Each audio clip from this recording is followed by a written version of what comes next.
ዱንያ ላይ ካሉ አደጋዎችና ሙሲባዎች ውስጥ ማንም ሊያመልጠው የማይችል አደጋ ቢኖር ሙሲባ ቢኖር ሞት ነው። አላህ ተባረከ ወተዓላ በተከበረው ቃሉ ሞትን ሙሲባ ብሎታል። ሞት ሁሉም ተራውን ጠብቆ የሚያስተናግደው ከዚህች ከአጭርና ከጠፊ ዓለም ተሸጋግረን ወደ ዘለዓለማዊው ዓለም አኼራ ምንሸጋገርበት ሂደት ነው። ትክክለኛ ሙስሊሞች ሆናችሁ እንጂ አትሙቱ ብሏል። ሞት በእኛ እጅ አይደለም ያለው፣ በአላህ እጅ ነው ያለው። ለነገ 3-4 ቀጠሮዎችን ይዞ በሰላም የተኛ ሰው ማለዳ ላይ ካልጋው ላይ ጀናዛው ይነሳል። በእጁ በምርጫው የለበሰውን ልብስ ሰዎች ታግለው ምናልባትም ቀዳደው ቆራርጠው ያወጡለታል። ማንም መቼ እንደሚሞት አያውቅም። መሞቱ ግን አይቀርም። ሞት ነገ እንደሆነ ከቅጽበት በኋላ እንደሆነ አውቀን እንድናድር እንድንዘጋጅ በማለት ነው አላህ ተባረከ ወተዓላ አጀላችንን የደበቀው። 50 ዓመት ሲሞላህ ነው የምትሞተው ቢባል ያቺ ዓመት እስክትደርስ ድረስ የሰው ልጅ እንደፈለገ ሊሆን ይችላል። ነፍስያው ታታለዋለች፣ ሸይጣን ያታለዋል። ለዚህም አላህ ተባረከ ወተዓላ ፈላ ተጉረነኩም አልሐያቱ ዱንያ፣ አታላይ የሆነችዋ ዱንያ እንዳታታልላችሁ፣ አታላይ የሆነው ሸይጣን እንዳያታልላችሁ። ዱንያ ለአኼራ ስንቅ የሚዘራባት ሀገር እንጂ የሚኖርባት ሀገር አይደለችም። ያ ላይ እንደፈለገ የሆነ ለአኼራው ያልተዘጋጀ ሞትን የዘነጋ አኼራ ላይ እሱ በፈለገው መልኩ መኖር አይችልም። ከኔ መገናኘትን ረስተህ ቸላ ብለህ እንደነበረው ዛሬም ከረሕመቴ ቸላ እልሃለሁ፣ እንደተረሳ ዕቃ እተወሃለሁ ይለዋል አላህ ተባረከ ወተዓላ። እውር ሆኖ ይከሰከሳል፣ ሚይዘውን ያጣል። ይህ የሚሆነው ዛሬ ዱንያ ላይ ሞትን ስንረሳ ነው።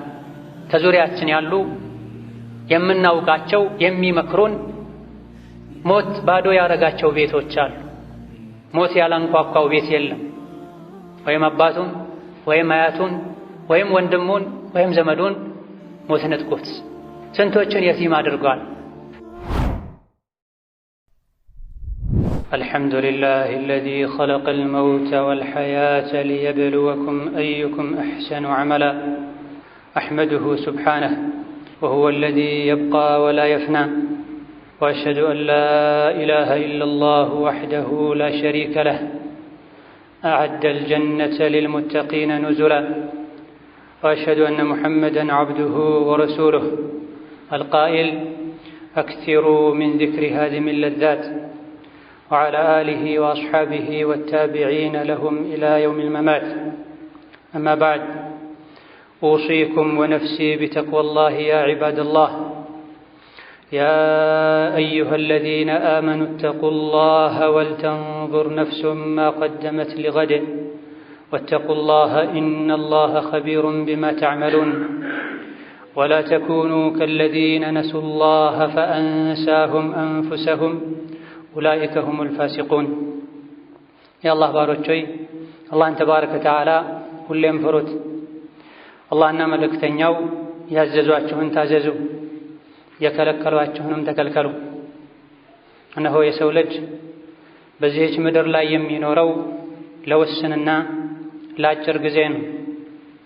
ማንኛውም ሰው አላህ ከከተበለት አጀል በላይ ሊኖር አይችልም። አላህ ከከተበለት አጀል በታችና በፊትም ሊሞት አይችልም። ዱንያ ላይ ካሉ አደጋዎችና ሙሲባዎች ውስጥ ማንም ሊያመልጠው የማይችል አደጋ ቢኖር ሙሲባ ቢኖር ሞት ነው። አላህ ተባረከ ወተዓላ በተከበረው ቃሉ ሞትን ሙሲባ ብሎታል። ሞት ሁሉም ተራውን ጠብቆ የሚያስተናግደው ከዚህች ከአጭርና ከጠፊ ዓለም ተሸጋግረን ወደ ዘለዓለማዊው ዓለም አኼራ ምንሸጋገርበት ሂደት ነው። ሞትን በብዛት እንድናስታውስ ነቢያችን ዓለይሂ ሰላቱ ወሰላም መክረውናል፣ አደራ ብለውናል። አክሲሩ ሚን ዚክሪ ሃዲሚ ለዛት ብላ ጥፍትና ቆራጭ የሆነውን ሞት ማስታወስ አብዙ ብላ። አስታውሱ ብቻ ሳይሆን ማስታወስን አብዙ ብለዋል። ሞትን ማስታወስ ያበዛ ሰው አላህ በሰጠው በትንሹ ይብቃቃል። ነገ ጥያት ለመሄድ ዱንያ ከዚህ በላይ ምን ያስጨንቀኛል ይላል። ሞት ሀብታም ድሃ፣ ወንድ ሴት፣ አዋቂ አላዋቂ አይልም። ያቲኩም በግተህ ወአንቱም ላ ተሽዑሩን፣ ሳናውቅ በድንገት መጥቶ ይዞን የሚሄድ ነው። መለከል መውት ልጅ እያሳደግኩ ነው፣ ከቅርብ ጊዜ በኋላ ላገባ ነው፣ ለልጆቼ የጀመርኩት ቤት አለ፣ የሰው ዕዳ አለብኝ፣ ትንሽ ጠብቀኝ ብትለው መልስና ድርድር የማያውቅ ነው። አላህ ተባረከ ወተዓላ ሞትን የፈጠረው ሞትን ያስገኘው ለፈተና ነው። ማን ነው ሞት አለብኝ ብሎ የሚስተካከለው የሚዘጋጀው? ማንስ ነው ጸባዩ፣ ስራው፣ ሁኔታው የሚበላሸው የሚለውን በተጨባጭ በሰዎች ስራና ሁኔታ መሰረት አላህ ሊለይበት የፈጠረው ነገር ነው። ዘውትር ሞትን ስናስታውስ ከአላህ ጋር ያለን ግንኙነት ያማረ የተስተካከለ ይሆናል። ምንበላውን፣ ምንጠጣውን፣ ምንለብሰውን፣ ምናደርገውን ሁሉ እየመረመረን በሸሪዓ እየመዘንን ማድረግና መሄድ እንችላለን። ሞትን ስንዘነጋ ቀልቦች ይደርቃሉ። የምንበላውን አናውቅም፣ ምንናገረውን አናውቅም፣ የምናየውን አንመርጥም፣ ሰዎችን እንበድላለን። አላህ ተባረከ ወተዓላ ለሁሉም የሰው ልጅ የከተበው አጀላል። ያ አጀላችን መቼ እንደሆነ ማናችንም አናውቅም፣ ገይብ ነው፣ ስውር ነው። አላህ ተባረከ ወተዓላ ማንም የእሱ ሞት መቼ እንደሆነ እንዳያውቅ ያደረገው ሁሌም ተዘጋጅተን ሞትን እንድንጠብቅ ነው። ወላ ተሙቱነ ኢላ ወአንቱም ሙስሊሙን ብለናል። ትክክለኛ ሙስሊሞች ሆናችሁ እንጂ አትሙቱ ብሏል። ሞት በእኛ እጅ አይደለም ያለው፣ በአላህ እጅ ነው ያለው። ለነገ 3-4 ቀጠሮዎችን ይዞ በሰላም የተኛ ሰው ማለዳ ላይ ካልጋው ላይ ጀናዛው ይነሳል። በእጁ በምርጫው የለበሰውን ልብስ ሰዎች ታግለው ምናልባትም ቀዳደው ቆራርጠው ያወጡለታል። ማንም መቼ እንደሚሞት አያውቅም። መሞቱ ግን አይቀርም። ሞት ነገ እንደሆነ ከቅጽበት በኋላ እንደሆነ አውቀን እንድናድር እንድንዘጋጅ በማለት ነው አላህ ተባረከ ወተዓላ አጀላችንን የደበቀው። 50 ዓመት ሲሞላህ ነው የምትሞተው ቢባል ያቺ ዓመት እስክትደርስ ድረስ የሰው ልጅ እንደፈለገ ሊሆን ይችላል። ነፍስያው ታታለዋለች፣ ሸይጣን ያታለዋል። ለዚህም አላህ ተባረከ ወተዓላ ፈላ ተጉረነኩሙል ሐያቱ ዱንያ፣ አታላይ የሆነችዋ ዱንያ እንዳታታልላችሁ፣ አታላይ የሆነው ሸይጣን እንዳያታልላችሁ። ዱንያ ለአኼራ ስንቅ የሚዘራባት ሀገር እንጂ የሚኖርባት ሀገር አይደለችም። ወደ አኼራ መሸጋገሪያ ድልድይ ናት። ድልድይ ላይ ቆሞ ማንም ቤት ለእስራኤል ድልድይ ላይ ቆሞ አቅል ያለው ሰው አይጫወትም። ከድልድዩ ላይ ተሻግሮ ወደ አሰበው መሄድ ነው የሚሆነው የዓቅል ሥራ። ዱንያም እንደዛው ናት። ዱንያ የአኼራ ባላንጣ ናት። አላህ ተባረከ ወተዓላ ዱንያም ላይ አኼራም ላይ የሰው ልጅ እንደፈለገ ሆኖ መኖር እንደማይችል ነግሮናል። እዚህ ዱንያ ላይ አላህ በፈለገው መልኩ የኖረ ሰው አኼራ ላይ እሱ በሚመቸውና በሚፈልገው መልኩ መኖር ይችላል። ሱራጥን በሰላም ተሻግረው ጀነት የገቡ ሰዎች ነፍሳቸው የምትፈልገውና የሚመኙት በሙሉ አለላቸው ብሏል። እዚህ ዱንያ ላይ አላህ በፈለገው መልኩ ይጓዙ ስለነበር፣ በአንጻሩ ደግሞ እዚህ ዱንያ ላይ እንደፈለገ የሆነ ለአኼራው ያልተዘጋጀ ሞትን የዘነጋ አኼራ ላይ እሱ በፈለገው መልኩ መኖር አይችልም። ከኔ መገናኘትን ረስተህ ቸላ ብለህ እንደነበረው ዛሬም ከረሕመቴ ቸላ እልሃለሁ፣ እንደ ተረሳ ዕቃ እተወሃለሁ ይለዋል አላህ ተባረከ ወተዓላ። እውር ሆኖ ይከሰከሳል፣ ሚይዘውን ያጣል። ይህ የሚሆነው ዛሬ ዱንያ ላይ ሞትን ስንረሳ ነው። ከዙሪያችን ያሉ የምናውቃቸው የሚመክሩን ሞት ባዶ ያረጋቸው ቤቶች አሉ። ሞት ያላንኳኳው ቤት የለም። ወይም አባቱን ወይም አያቱን ወይም ወንድሙን ወይም ዘመዱን ሞት ነጥቆት ስንቶችን የቲም አድርጓል። ስንቶችን ያለ ባል ያለ ትዳር አጋር አስቀርቷል። ወዳጆችን ለያይቷል። ምናልባትም የምትኖርበት ቤት ከስር የሰው መቃብር ሊሆን ይችላል። ስንትና ስንት ጊዜ ካንተ ጋር ቀጠሮ ይዞ የነበረን ሰው በድንገት ሞቶ ወስደህ ቀብረህ መተሃል። ነገር ግን አንተ በዛው ላይ ነው ያለው። የተቀየርክ ነገር የለም፣ ያሻሻልከው ነገር የለም። ከሞት የበለጠ ሙሲባ አደጋ ቢኖር ሞትን መዘንጋት ነው። ሞትን ቸላ ማለት ነው። በሞት አለመመከር ነው። አንድ ሰው ቀልቡ ከደረገ ከድንጋይ የባሰ ሁሉ ሊደርቅ እንደሚችል ቁርአን ላይ ተነግሮናል። ثم قست قلوبكم من بعد ذلك فهي كالحجارة ከዛም ቀልባችሁ ደረቀ። ዋጅብና ግዴታውን ከማወቃችሁ ጋር ቸላ በማለታችሁ የዲንን ድንበር ያወቃችሁ በመጣሳችሁ ምክንያት ቀልባችሁ ደረቀ ይላል አላህ ተባረከ ወተዓላ። እንደ ድንጋይ እንደውም ከድንጋይ በላይ ይላል። ድንጋይ እንኳ አላህን ፈርቶ አንዳንዴ ከላይ የተንከባለለ ይወድቃል። ከድንጋይ ውስጥም ተሰንጥቆ ከውስጡ ምንጭ የሚመነጭ ድንጋይ አለ ይላል አላህ ተባረከ ወተዓላ። የአንዳንድ ሰዎች ቀልብ ከድንጋይ በላይም እንደደረቀ የሚያሳይ ለመካሪነት መመከር ለሚችል ሰው ቀልቡ ላልሞተ ሰው ሞት ይበቃዋል ተብሎ ሞት ያልመከረው ምንም አይመክረው። ስተኛ በነቢዩ ሱና መሰረት ምተኛ ከሆነ ብስሚከ አላሁመ አሙቱ ወአሕያ ብለህ ነው ምትተኛ። ጌታዬ ሆይ ባንተ ስም ነው የምሞተው፣ ባንተ ስም ነው የምቀሰቀሰው እያልከን። እንቅልፍ ትንሹ ሞት ነው። እዛው በተኙበት ወደ ቀጣዩ ዓለም የሚሸጋገሩ የሚሞቱ አሉ። ከእንቅልፍ ስትነቃም በነቢዩ ሱና መሰረት ምትነቃ ከሆነ አልሐምዱሊላህ አለዚ አሕያኒ ባዕደማ አማተኒ ነው ምትለው። ካሞተኝ በኋላ የቀሰቀሰኝ ጌታ ምስጋና ይገባው ነው ምትለው። ጌታዬ ሆይ ጎኔን ባንተ ስም ነው ያሳረፍኩት፣ ነፍሴን በዚሁ ከወሰድካት እዘንላት፣ ማራት፣ ከሷሊሖች ከደጋጎች ተርታ አሰልፋት፣ ፈቅደህልኝ ደግሞ ከተነሳሁኝ ካልሞትኩኝ በቀጣይ ህይወቴ ላይ ደጋግ ባሮችህን ከወንጀል እንደምትጠብቀው የኔንም ነፍስ ከወንጀል ጠብቃት ያሉ ነው የአላህ ባሮች የሚተኙት የሚነሱት። የነቢዩ ዓለይሂ ሰላቱ ወሰላም ባለቤቶች መሃል አንዷ እንደተናገረችውም ነቢዩ ዓለይሂ ሰላቱ ወሰላም ሲተኙ ከሚያደርጓቸው ዱዓዎች መሃል አንዱ እጃቸውን ከአንገታቸው ስር አድርገው ጌታዬ ሆይ ባሮችህን በምትቀሰቅስበት ቀን ከቅጣትህ ጠብቀኝ ይሉ ነበር። በተኛን ቁጥር ወደ ሞት እየሄደን እንዳለ እንድናስብ የሚያደርጉ ዚክሮችን አስተምረውናል። መለከል መውት ሲመጣ 1 ደቂቃ ብቻ ስጠኝ፣ የተውኩትን ሶላት አስተካክዬ ልስገድ፣ የተጣሏቸው ሰዎችን ልታረቅ ብትለው ለ1 ደቂቃ መለከል መውት ቆሞ አይጠብቅም። ኢዛ ጃአ አጀሉሁም ላ የስተአኺሩነ ሰዓተን ወላ የስተቅዲሙን። አጀላቸው ከደረሰ የሰው ልጆች ለቅጽበት ወደ ኋላ ሊሉ አይችሉም። በድንገት የሚመጣውን ሞት እኛ ተዘጋጅተን ልንጠብቀው ይገባል።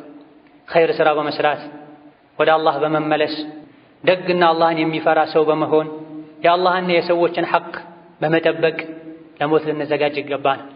ኢነከ መይቱን ወኢነሁም መይቱን፣ አንተም ሟች ነህ ተከታዮችህም ሟቾች ናቸው ብላ። ምድር ላይ የሚቀር ማንም የለም ብላ። ነፍስ የሆነች በሙሉ ሞትን ትቀምሳለች ብላ። ሰውም ጂኑም ይሞታል፣ ሰውም እንስሳትም ይሞታል። ነፍስ ያለው ሆኖ የማይሞት የለም። ነገር ግን ሁሉ አሟሟት አንድ አይደለም። ሁሉ አሟሟት አንድ አይደለም። ሲሞት ምድር የምታለቅስለታል። አላህን የሚፈሩ አላህን የሚያውቁ ምድርን የሚያለሙ ምድር እንድትጠበቅ ሰበብ የሚሆኑ ይሰግዱባት የነበረችዋ ምድር ታለቅሳለች። ኸይር ሥራቸው ወደ ሰማይ የወጣበት የነበረው የሰማይ በር ያለቅስላቸዋል። በአንጻሩ ደግሞ መኖራቸው ለድርቅ፣ ለጦርነት፣ ለሰላም እጦት ሰበብ የሚሆን ሙጅሪሞች፣ አላህን የማይፈሩ የሸይጣን ታዛዦች፣ አርረሕማንን የሚያምፁ ሰዎች ሲሞቱ ምድር አታለቅስም። የሰው ልጆችም ያርፋሉ። እሱ ከሥራው ሊገናኝ ይሄዳል። ላ ቱልሂኩም አምዋሉኩም ወላ አውላዱኩም ዐን ዚክሪላህ፣ ገንዘባችሁ፣ ንብረታችሁ፣ ልጆቻችሁ፣ ቤተሰቦቻችሁ አላህን ከማስታወስ እንዳያዘናጓቸው ብሏል። አላህን ያስታወሰ ሞትን ማስታወስ አይቀርም። የተያዙ ናቸው ሁለቱ። አላህን ማስታወስ ማለት በምላስ ብቻ ሱብሓነላህ ሱብሓነላህ ማለት አይደል።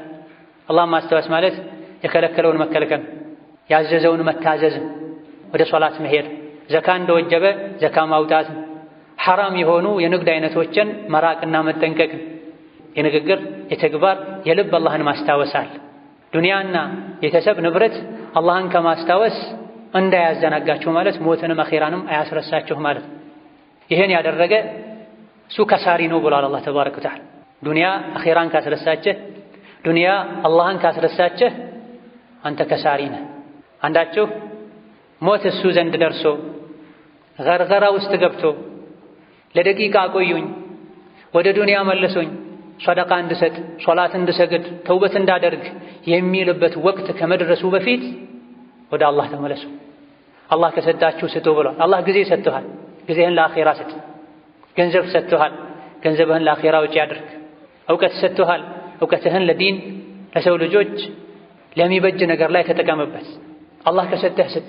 መቼ ለመስጠት ተመኝተህ እድሉን ማታገኙበት ወቅት ከመምጣቱ በፊት ለኸይር ነገር 1 ብር አውጣ፣ 100 ብር አውጣ፣ 100 ሺህ ብር አውጣ ስትባል የሰውነት አካልህን ቆርጠህ ስጥ የመባልን ያክል ይከብድህ እንዳልነበረው የአዱንያን ምንነት በትክክል አልጋ ላይ ወድቀህ ጣረሞት ላይ ሆነህ በምታይበት ጊዜ ሙሉ ንብረትን ሁሉ መስጠትን ትመኛለህ። ቀብር በምትገባበት ጊዜ ካንተ ጋር አልጋው፣ ፎቁ፣ ወርቁ፣ መኪናው እንዳልሄደ ስታይ ሁሉንም አስቀድሜ ወደዚህ ልቄው በሆነ ትላለህ። ያኔ አይጠቅም። ገርገራ ላይ ሆነህ እንኳ የሞትን ምልክት ካየህ በኋላ እስተካከል፣ ልጸጸት፣ ልመለስ ብትል እንድሰግድ፣ እንድጾም፣ ኸይር ሥራ እንድሠራ ወደ ዱንያ መልሱኝ፣ ሕይወቴን ትንሽ አርዝሙልኝ ብትል አታገኘው። ወለን ዩአኺረ አላሁ ነፍሰን ኢዛ ጃአ አጀሉሃ አንዲትን ነፍስ አጀሏ ከደረሰ በኋላ ማንም ይሁን ማን አያዘገይም አያቆየም ብሏል። መቆየቱ ዱንያ ላይ መዘውተሩ ለሰው ልጅ ለምድር የሚበጅ ሰው ቢኖር ነቢ ሙሐመድ ናቸው አለይሂ ሰላቱ ወሰላም። ከማንም በላይ እሳቸውም ካሞተዋል። መኖራቸው ጥርት ያለ ኸይር ነው፣ ምንም ጉዳት የለም። እሳቸውን እንኳ አላህ ተባረከ ወተዓላ በአጀላቸው በወቅታቸው እንዲሞቱ አድርጓል። ወላሁ ኸቢሩን ቢማ ተዕመሉን። እንደው ገርገራ ላይ ስትደርስ ወደ ዱንያ መልሱኝ ጊዜ ስጡኝ ትላለህ እንጂ የምትሠራውን አላህ ያውቃል። በተሰጠህ ጊዜ ምን ስትሠራ እንደነበረ አላህ ያውቃል። በወጣትነቱ በጤና በሰላም ጊዜ ወንጀልን የለመደ ገርገራ ላይ በሚደርስበት ጊዜ ወደ ሰላም ወደ ጤና ወደ ሕይወት መመለስን መመኘቱ አይጠቅመው። ተሳክቶም ቢሰጠው ወለው ሩዱ ለዓዱ ሊማ ኑሁ ዐንሁ ወኢነሁም ለካዚቡን። ውሸታቸውን ቀልባቸው የደረገ ሰዎች ጣረሞት ላይ ደርሰው እንኳ እውነቱን ቢያዩ ወደ ዱንያ መልሱኝ ብለው ቢመለሱ እንኳ ወደ ድሮ መጥፎ ስራቸው ይመለሳሉ፣ ውሸታሞች ናቸው። ይህ የሚሆነው ቀልብ ሲደርቅ፣ ወንጀል ላይ ወንጀልን ስንደራረብ ነው። ቀንም ማታም ቤት ውስጥም ከቤት ውጪም ቀለባችን ስንቃችን ወንጀል ሲሆን በዚህ ልክ ቀልብ ይደርቃል። ቀልቡ የደረቀ ወዳጁ ወንድሙ ሲሞት አይቶ በነበረበት መንገድ ላይ ይቀጥላል። ትናንት ከሱ ጋር በእግሩ ሲራመድ የነበረን ሰው ሲበላ ሲጠጣ የነበረን ሰው እሱ ራሱ ልብሱን አውልቆ ጀናዛውን አጥቦ አሰግዶበት መቃብር ወስዶ አፈር አስደፍቶበት እንኳ ሲመለስ የሚያወራው ስለለመደው መጥፎ ስራው፣ ስለ ሪባው፣ ስለ ጉቦው ነው፣ ስለ ልጆቹ ነው፣ ስለ ዱንያ ህይወቱን ሳይወድ በግዱ ስለሄደው ወንድሙ እሱ ስለሄደበት ሀገር አያስብ። በይነማ ደጋግ ቀደምቶች ሞት ያለበት ቤት ለቅሶ ያለበት ቤት ከሄዱ የተኛው ነው የሟቹ ቤተሰብ አላህ ሰብር ይስጥህ እንለው ዘንድ ብለው እየፈለጉ ለማጽናናት የደረሰውና ሊያጽናኑት የተካሄደለት የሟች ቤተሰቡን ለይተው ማወቅ አይችሉም ነበር። ሁሉም የሟች ቤተሰብ ነው ይመስሉት። ዛሬ ግን ለቅሶ ቤት ላይ ጀናዛው ተሰግዶበት እንኳ ሳይሸኝ ያስካካሚ ስቅን ሰው እንሰማል። ሞባይል የሚጎረጉርን ሰው እናያል። ጀናዛ ተሸክሞ ጀናዛ ተጭኖ እየተካሄደ ስለ ቤት መፍረስ ስለ ፎቅ መገንባት የሚያወራን ሰው እናያል። ጀናዛ ተከትለው መቃብር ሄደው ምናልባትም መቃብር ላይ ቆመው ስጋራ የሚያጨሱ ሰዎችን እናያለን። ከእንዲህ አይነቱ የቀልብ መድረቅ አላህ ይጠብቀን፣ አላህ ይሰውረን። መቃብር ላይ ቆመው አካፋ ይዘው ስልክ ሲደውል ሲጮህ አካፋውን ጥለው ጥግ ሄደው ስልክ አንስተው ስለ አክሲዮን ስለ ዕቁብ የሚያወሩ ሰዎችን እናያለን። እንዲህ አይነቱ ሰው ሞቻለሁ ብሎ ለነፍሱ ሊያለቅስ ይገባዋል። እንደ ሞት አስፈሪ እንደ ሞት መካሪ ነገር የለም። ሞት ያልመከረው ሌላ ምንም ሊመክረው አይችልም። ሐሰን አልበስሪ ሰው ሞቶ ሸኝተው ከተመለሱ እራት አይበሉም፣ ከሰው ጋር አይነጋገሩም ነበር። አልዓሻ ያ አባ ሰዒድ የሰዒድ አባት ሆይ እራት ቀርቧል ሲሏቸው ብሉ፣ ዛሬ ያየሁት ነገር ከባድ ነው፣ ለሱ ልዘጋጅ ሲሉ ነበር። ዛሬ ያየሁት ነገር ከባድ ነው፣ ለሱ ልዘጋጅ ሲሉ ነው። የሰበሰብከውን ብትሰበስብ ሞት ሲመጣ ጥላኸው ትሄዳለህ። ያማረ ቤትህ ልጆች ይጣሉበታል፣ ባለቤትህ ሌላ አግብታ እንደፈለገች ትሆንበታለች። አንተ ቀብር ውስጥ አፈር ይበላሃል፣ ላይ ትል ይራመዳል። ኸይር ስራ ሰርተህ ከሆነ ዱንያ ላይ ጥለው ከሄድከው የተሻለ ንብረት ታገኛለህ።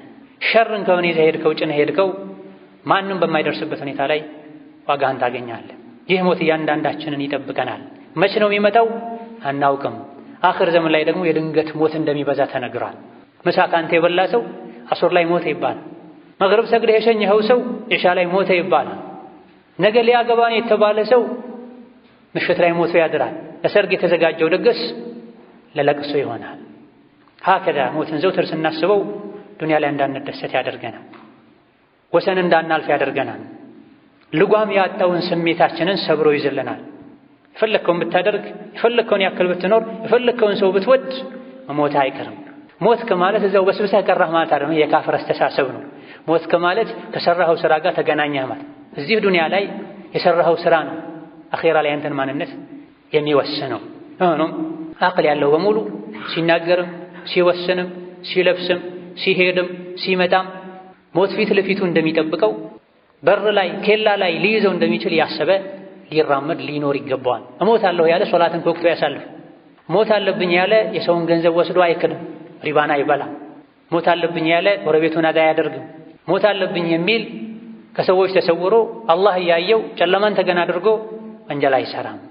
መች የት እንዴት እንደምትሞት አታውቅም። በኸይር ከሞትክ ኒዕማን ኸይር ስራ ይመሰክርልሃል። ስጁድ አድርጎም ይሞታል። ሐጅ ላይ ለበይክ አላሁመ ለበይክ እያለ ወድቆም ይሞታል። ሌሊት የሰገደም ይሞታል። ይህ እስከዛች ቅጽበት ድረስ ይጓዝበት የነበረው መንገድ የተከበረ መንገድ አላህ የወደደው መንገድ ከሆነ ነው ለዚህ የሚበቃ። በአንጻሩ ደግሞ ሲዋሽ፣ ሲያጭበረብር፣ ሲያጣላ፣ እሻውን ሲያደርግ፣ ስሜቱን ሲጋልብ የሚቆያል።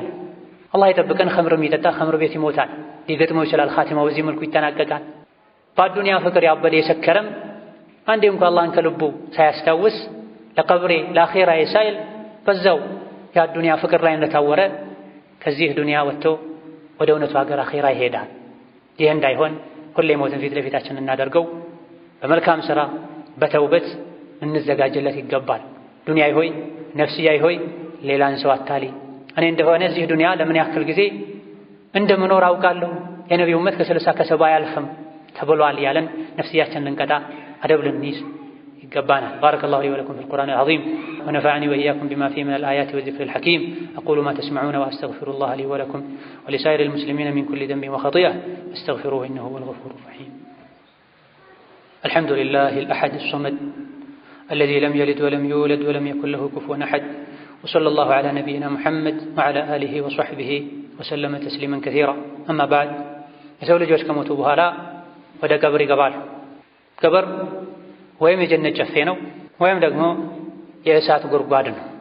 ቀብር አቅል ያለውን ሰው በሙሉ ሊያሳስብ ሊያስጨንቅ የሚገባ ጉዳይና ቦታ ነው። ነቢያችን አለይሂ ሰላቱ ወሰላም ከተወሰኑ ሰሃቦቻቸው ጋር ግመላቸው ላይ ሆነው በሆኑ መቃብሮች በኩል አለፉ። መቃብሩ ጋር ሲደርሱ ግመላቸው በርግጋ ልትጥላቸው ሁሉ ደረሰች። ከዛ ነቢያችን አለይሂ ሰላቱ ወሰላም እነዚህ የነማን መቃብሮች ናቸው? መቼ የሞቱ ሰዎች ናቸው ብለው ጠየቁ። ከሰሃቦች መሃል አንዱ እኔ ያውቃለሁ እነዚህ ሽርክ ላይ የሞቱ ሰዎች ናቸው አሏቸው። ከዛም ነቢያችን ሰለላሁ ዐለይሂ ወሰለም ኢነ هذه الأمة تبتلى في قبرها ይህ ኡመት የኔ ህዝብ ሙስሊሙም ካፍሩም መቃብር ላይ ይፈተናል ይገመገማል። እንደው እርስ በርሳችሁ አትቀባበሩም ብዬ ፈርቼ እንጂ ቀብር ውስጥ ያለውን ቅጣትና ስቃይ እኔ እንደምሰማው አላህ እንደሚያሰማኝ እንስሳት እንደሚሰሙት እንድሰሙ አደርግ ነበር፣ አላህን ጠይቀው ነበር። ነገር ግን ቀብር ውስጥ ያለውን ስቃይ ብትሰሙ ጨክናችሁ የሞተን ሰው አትቀብሩም በማለት እንዳሰሙ ተደርጋችሁ ነው ብለው። ከዛም ነብዩ ወደ ሱሐቦች ዞር ብለው አላህ ሆይ ከቀብር ቅጣት ጠብቀኝ በሉ፣ አላህ ሆይ ከጀሃነም እሳት ቅጣት ጠብቀኝ በሉ ብለዋል አለይሂ ሰላቱ ወሰላም። ቀብር የአኺራ ህይወት የመጀመሪያው እርከን ነው። ቀብር ውስጥ ያለው ሁኔታ ካማረ ከዛ በኋላ ያለውም ያማረ ይሆናል። የመጀመሪያው እርከን ከተበላሸ ከዛ በኋላ ያለው የከፋ ይሆናል።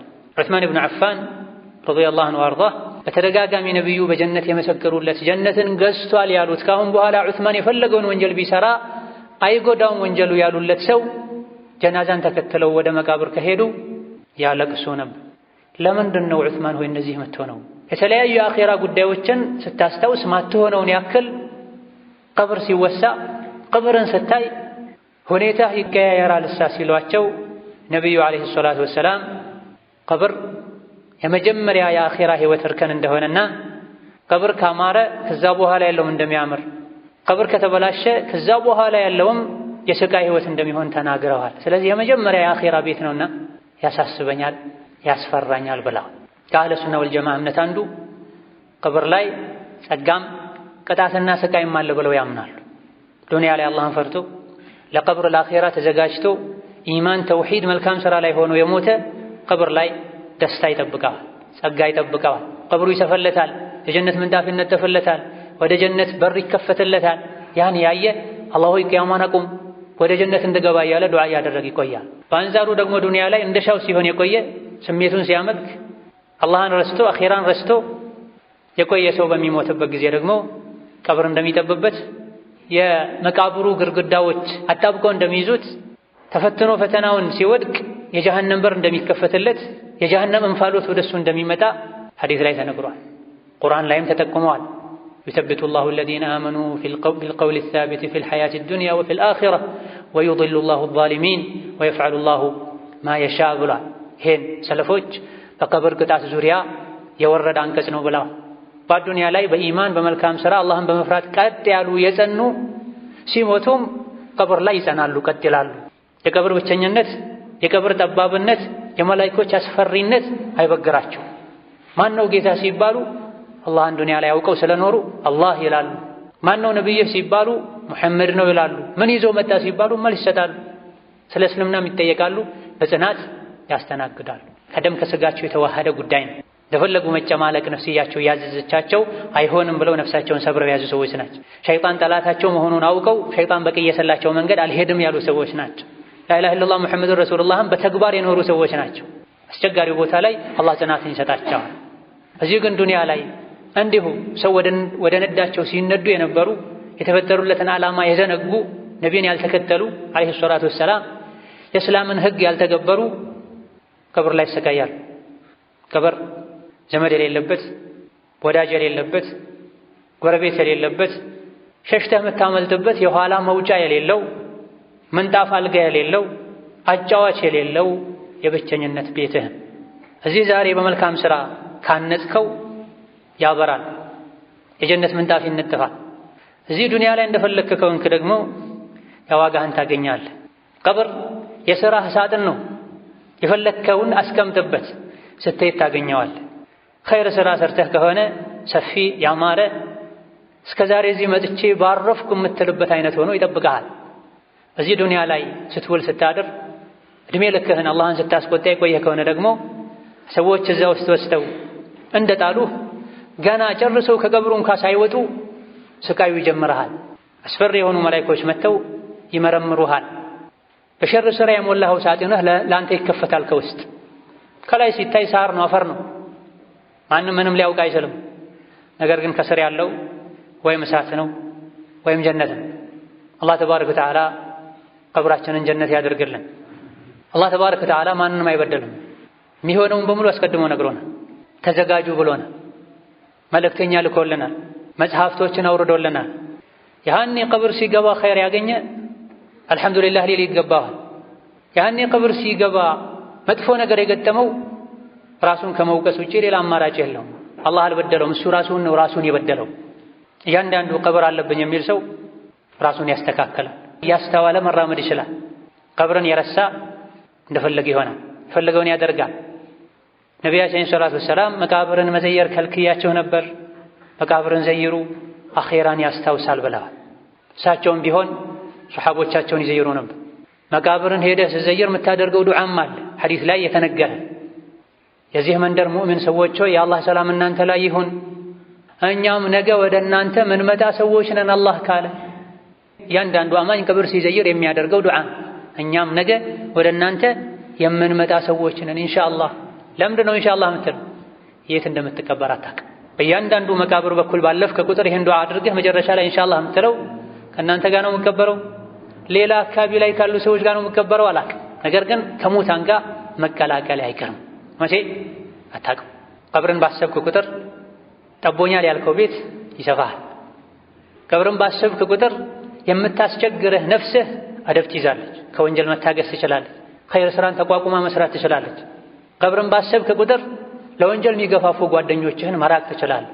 ቀብርን ባሰብክ ቁጥር በሐራም መሰበስበውን ገንዘብ ስግብግብነትህን ማጥራት፣ ማቆም፣ ማስተካከል ትችላለህ።